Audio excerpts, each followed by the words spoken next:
حضرته الوفاة دخل عليه النبي صلى الله عليه وسلم وعنده أبو جهل فقال: أي عمي قل لا إله إلا الله كلمة أحاج لك بها عند الله. فقال أبو جهل وعبد الله بن أبي أمية: يا أبا طالب ترغب عن ملة عبد المطلب. فلم يزالا يكلماه حتى قال آخر شيء كلمهم به على ملة عبد المطلب.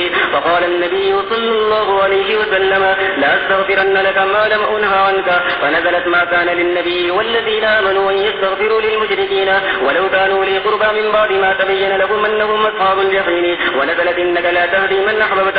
وبه قال حدثنا عبد الله بن يوسف قال حدثنا الليث قال حدثنا ابن الهادي عن عبد الله بن خباب عن نبي سعيد الخدري رضي الله تعالى عنه وعنهم أنه سمع النبي صلى الله عليه وسلم وذكر عنده عمه فقال: لعله تنفعه شفاعتي يوم القيامة فيجعل في زحزاح من نار تبلغ كعبه يغلي منه دماغه. وبه قال حدثنا إبراهيم بن أبي حمزة قال حدثنا ابن أبي حازم والدراوردي عن يزيد بهذا وقال: تغلي منه دماغه. باب حديث الإسراء وقول الله تعالى: سبحان الذي يسرى بعبده ليلا من المسجد الحرام إلى المسجد الأقصى. وبه قال حدثنا يحيى بن بكير قال حدثنا الليث عن عقيل عن ابن شهاب قال حدثني أبو سلمة بن عبد الرحمن قال سمعت جابر بن عبد الله رضي الله تعالى عنه وعنهم أنه سمع رسول الله صلى الله عليه وسلم يقول: لما كذبني قريش قمت في الحجر فدل الله لبيت المقدس فطفقت أخبرهم عن آياته وأنا أنظر إليه. باب المعراج.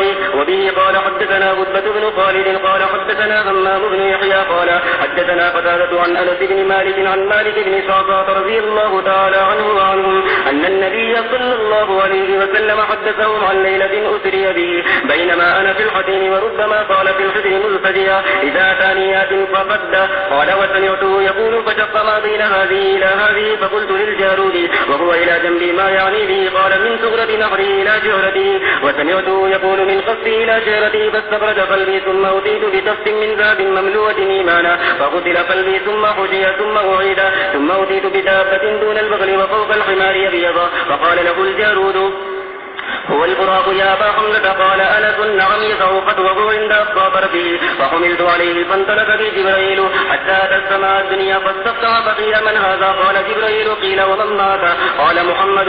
قيل: وقد أرسل إليه؟ قال: نعم. قيل: مرحبا به فنعم المجيء جاء. ففتح فلما قلت فقال: هذا فسلم عليه فسلمت عليه فرد السلام ثم قال: مرحبا بالابن الصالح والنبي الصالح.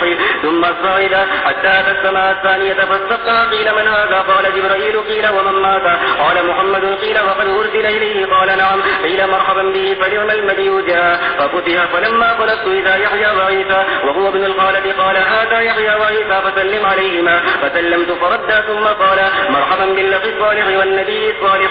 ثم صعد به إلى السماء الثالثة فاستفتح. قيل: من هذا؟ قال: جبريل. قيل: ومن معك؟ قال: محمد. قيل: وقد أرسل إليه؟ قال: نعم. قيل: مرحبا به فنعم المجيء جاء به. ففتح فلما خلصت إذا يوسف قال: هذا يوسف فسلم عليه. فسلمت عليه فرد ثم قال: مرحبا بالأخ الصالح والنبي الصالح. ثم صعد به حتى أتى السماء الرابعة فاستفتح. قيل: من هذا؟ قال: جبريل. قيل: ومن معك؟ قال: محمد. قيل إليه؟ قال: نعم. مرحبا به فنعم المجيء جاء. ففتح فلما خلصت إلى إدريس قال: هذا إدريس فسلم عليه. فسلمت عليه فرد ثم قال: مرحبا بالأخ الصالح والنبي الصالح. ثم صعد به حتى أتى السماء الخامسة فاستفتح. قيل: من هذا؟ قال: جبريل. قيل: ومن معك؟ قال: محمد. قيل: وقد أرسل إليه؟ قال: نعم. قيل: مرحبا به فنعم المجيء جاء. فلما خلصت فإذا هارون قال: هذا هارون فسلم عليه. فسلمت عليه فرد ثم قال: مرحبا بالأخ الصالح والنبي